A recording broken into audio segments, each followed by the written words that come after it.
रंगारेड्डी जिले के इब्राहीमपट्टनम निर्वाचन क्षेत्र में विभिन्न विकासों के उद्घाटन समारोह और शिलान्यास समारोह में भाग लिया। बीआरएस के नेताओं ने कहा है कि केसीआर सरकार विकास का कार्यक्रम कर रही है जो पिछली सरकार के दौरान नहीं हो सका। उन्होंने कहा है कि केसीआर सरकार जो बिजली दे रही है वह पड़ोसी राज्य कर्नाटक में नहीं मिल रही है। कांग्रेस 3 घंटे की बिजली देना चाहती है और बीजेपी बोरिंग में बिजली मीटर लगाना चाहती है। क्या हमें ऐसे नेता चाहिए जो चुनाव के वक्त आए? उन्होंने लोगों को संबोधित करते हुए कहा है कि वे ऐसे नेता चाहते हैं जो लोगों के विकास का समर्थन करेंगे। सीएम केसीआर चुनाव की तैयारी कर रहे हैं। बताया गया है कि जिले के हिसाब से विजेता घोड़ों का आंकलन पहले ही किया जा चुका है, जबकि पहली सूची भी तैयार हो चुकी है। लेकिन यह बात फैलाई जा रही है कि अगले सोमवार को उम्मीदवारों की घोषणा कर दी जाएगी। सभी पार्टियां भविष्यवाणी कर रही है कि तेलंगाना विधानसभा चुनाव अक्टूबर के आखिरी हफ्ते या नवंबर के पहले हफ्ते में होने की संभावना है। उनका मानना है कि सितंबर में चुनाव कार्यक्रम आ जाएगा। इस पृष्ठभूमि में यह ज्ञात है कि बीआरएस प्रमुख और सीएम केसीआर के उम्मीदवारों पर पहले ही आकलन किया जा चुका है। खबर है कि सूची भी तैयार कर ली गई है। चूंकि इस महीने की 21 तारीख को श्रावण सोमवार एक शुभ दिन है, इसलिए ऐसी अफवाह है कि केसीआर उसी दिन पहली सूची जारी करने के लिए तैयार है। केसीआर को उस दिन 80 से 90 उम्मीदवारों के साथ पहली सूची जारी करने की उम्मीद है। 2018 चुनाव के लिए जहां श्रावण ने सोमवार को पहली लिस्ट जारी की, वहीं खबर है कि रूसा बॉस इस बार भी वही भावना अपनाना चाहते हैं। मंत्री केटीआर ने कहा है कि बड़े क्षेत्र में तैयार डबल बेडरूम वाले मकान अगले सप्ताह से लाभार्थियों को उपलब्ध कराए जाएंगे। उन्होंने कहा है कि पहले चरण में 75,000 से ज्यादा डबल बेडरूम बांटे जाएंगे। उन्होंने मंत्री तलसानी श्रीनिवास यादव, सबिता इंद्रा रेड्डी, महमूद अली और उप सभापति पद्मराव गौड़ से भी मुलाकात। सरकारी सूत्रों ने बताया कि इस बैठक में डबल बेडरूम घरों के वितरण पर चर्चा हुई, जिसमें जीएचएमसी के अधिकारी भी शामिल हुए। उन्होंने कहा है कि जिन लाभुकों ने पहले ही आवेदन कर दिया है, उनकी सत्यापन प्रक्रिया लगभग पूरी हो चुकी है। मंत्री ने अधिकारियों को इस प्रक्रिया में तेजी लाने का दिया निर्देश। मंत्री केटीआर ने कहा कि राज्य सरकार जीएचएमसी में 1 लाख डबल बेडरूम घर बनाने और उन्हें गरीबों में वितरित करने के लक्ष्य के साथ काम कर रही है। यह बताया गया है कि पहले ही पूरे हो चुके 70,000 घरों के अलावा अंतिम चरण में 5,000 अन्य घरों का निर्माण पूरा कर लिया जाएगा और अगले सप्ताह से लाभार्थियों को सौंप दिया जाएगा। मंत्री ने कहा कि ग्रेटर में लाभार्थियों को 4,500 से अधिक घर पहले ही उपलब्ध कराए जा चुके हैं। केटीआर ने बताया कि लाभार्थियों की पहचान और चयन में राजनीतिक नेताओं का हस्तक्षेप के बिना सभी सावधानियां बरती गईं। बताया जाता है कि अधिकारियों ने मैदानी स्तर पर जांच कर पात्रों की पहचान कर ली है। वहीं खबर है कि इस बैठक में गृह लक्ष्मी योजना के लाभार्थियों के चयन पर भी चर्चा हुई। मलकाजगिरी विधायक कैंप कार्यालय में विधायक मैनमपल्ली हनुमंत राव द्वारा कल्याण लक्ष्मी और शादी मुबारक के चेक लाभार्थियों को सौंपे गए। विधानसभा क्षेत्र के विकास कार्यों व अन्य मुद्दों पर चर्चा की गई।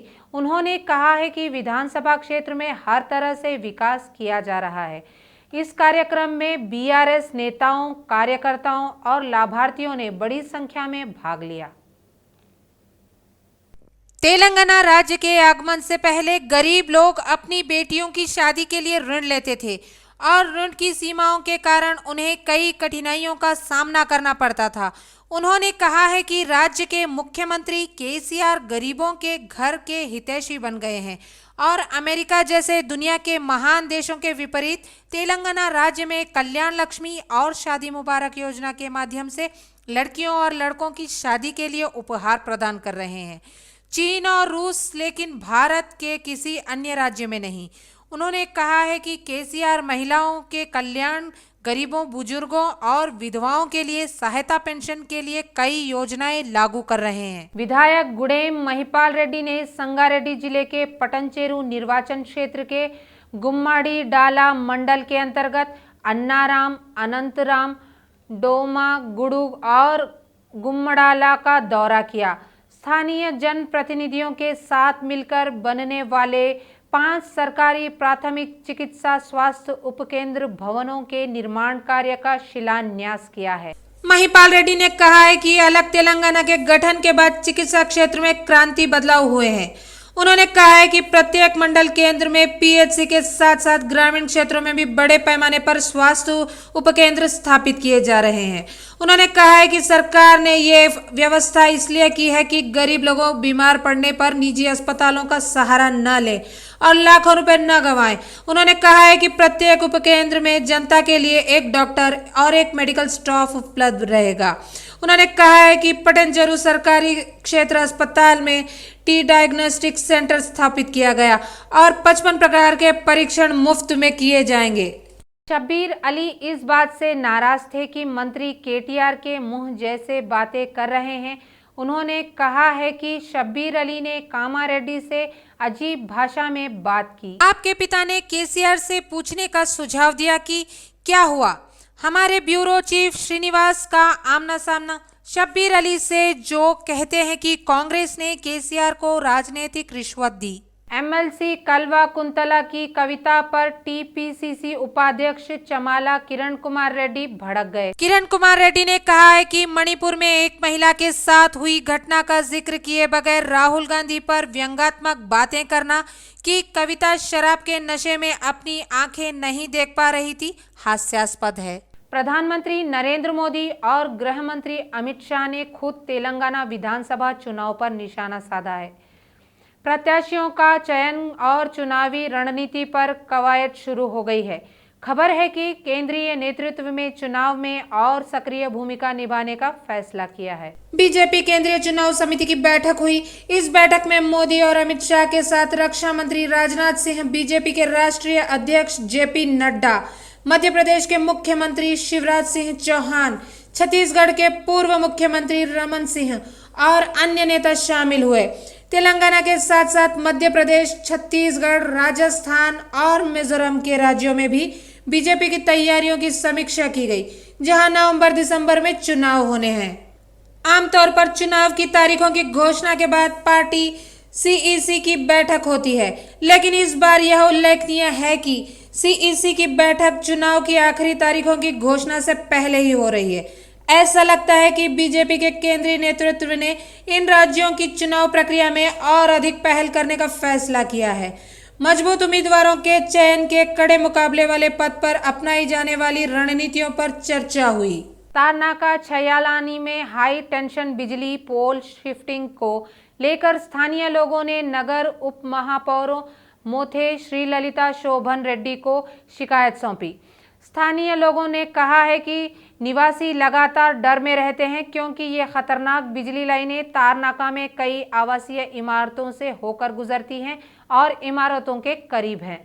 निर्माण नवीनीकरण के दौरान इमारतों के ऊपर से गुजरने के कारण कई लोग घायल हुए और उनकी मृत्यु हो गई। हमारा अनुरोध है कि इस क्षेत्र से गुजरने वाले विद्युत लाइनों को जल्द से जल्द बदला जाए।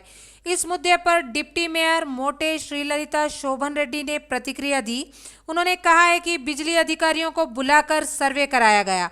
उन्होंने कहा है कि उन्हें पूरा आंकलन कर लिया गया है और फाइल इलेक्ट्रॉनिक सीएमडी को भेज दी है। उन्होंने वादा किया है कि वह जल्द ही इस मामले पर बिजली मंत्री जगदीश रेड्डी से बात करेंगे और इस समस्या को जल्द ही समाधान करेंगे। बीजेपी के राष्ट्रीय प्रवक्ता सैयद जाफर इस्लाम ने कहा है कि केसीआर के परिवार के लिए पैसा कमाने के मिशन की तरह योजनाएं तैयार की गई हैं। जैसे मतलब छत्तीसगढ़, मध्य प्रदेश में आपका एजेंडा क्या है वहाँ पर जीतने के लिए?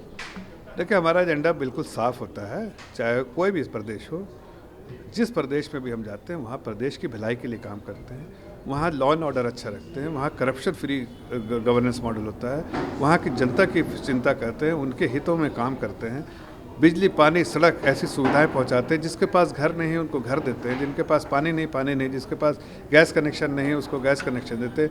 हर लोगों की चिंता करते हैं, उसके साथ साथ राशन भी देते हैं। इसलिए कि हमें एक आम नागरिक की सेवा करने का मौका जब मिलता है तो हम उनकी पूरे तौर से सेवा करते हैं। सर, आजकल हम देख रहे हैं कि आमतौर पर हर दूसरे तीसरे दिन बेरोजगार के कारण हर एक आदमी आत्महत्या कर रहा है।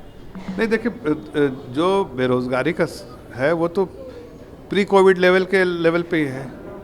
जो कांग्रेस का इससे ज़्यादा बुरे हाल में था, लेकिन हम तो अच्छे पॉलिसी डिसीजन लिए हैं, जिससे एक अच्छा न्यू दिया है आदरणीय प्रधानमंत्री जी ने। अब आने वाले दिनों में आप देखिएगा, सिर्फ जो विकास के पटरी पे जो और रोड पे जो तेज़ी से चल रही है, और उसमें गति आएगी, और भी ज़्यादा अपॉर्चुनिटीज़ क्रिएट होगी, और भी हमारे युवा पीढ़ी जो हमारे डेमोग्राफिक डिविडेंड उसको फ़ायदा मिलेगा और नई अपॉर्चुनिटीज़ आएगी। सर आपके कितने % चांसेस है, कितने प्रतिशत तक चांसेस है आपके छत्तीसगढ़, मध्य प्रदेश और 3 राज्य वहाँ पर जीतने की? हर प्रदेश में भारतीय जनता पार्टी प्रचंड बहुमत से, इंक्लूडिंग तेलंगाना में, जीतेगी। पूरा विश्वास है, जनता के विश्वास हमारे पे, और हमें जनता के उस विश्वास के बेसिस पे हम कह सकते हैं कि हम हर जगह अच्छे बहुमत से जीतेंगे। कैमरामैन मुरली के साथ मैं Shilpa, city vision news. Telangana राज्य माला संघ ने जेसी अध्यक्ष चेरुकू रामचंद्र ने कहा कि दलित केंद्रीय मंत्री किशन रेड्डी और रेवंत रेड्डी को सबक सिखाएंगे जो एससी के बीच वर्गीकरण के नाम पर राजनीति कर रहे हैं। मुशीराबाद के अंबेडकर भवन में एक बैठक। रामचंद्र ने आरोप लगाया है कि कांग्रेस और भाजपा नेता राजनीतिक उद्देश्यों के लिए मंदा कृष्णा का इस्तेमाल कर रहे हैं। इस मौके पर उन्होंने माला और मिडिगालू से मिलकर समस्या सुलझाने को कहा। उन्होंने कहा है कि अंबेडकर एक महान व्यक्ति थे जिन्होंने दलितों को आरक्षण दिया और इस तरह का आरक्षण देना ठीक नहीं है। उन्होंने कहा कि अंबेडकर एक महान व्यक्ति थे जिन्होंने दलितों को आरक्षण दिया और इस तरह का आरक्षण देना ठीक नहीं है। उन्होंने कहा कि माला और मिडिगालू को किशन रेड्डी, रेवंत रेड्डी की राजनीतिक साजिशों का शिकार नहीं बनना चाहिए। बीआरएसवी आदिवासी छात्र टीपीसीसी प्रमुख रेवंत रेड्डी की उस टिप्पणी से नाराज थे जिसमें उन्होंने कहा था कि अगर वे सत्ता में आए तो एसटी वर्गीकरण करेंगे। ओयू आर्ट्स कॉलेज में बीआरएसवी आदिवासी छात्रों के नेतृत्व में रैली निकाली गई।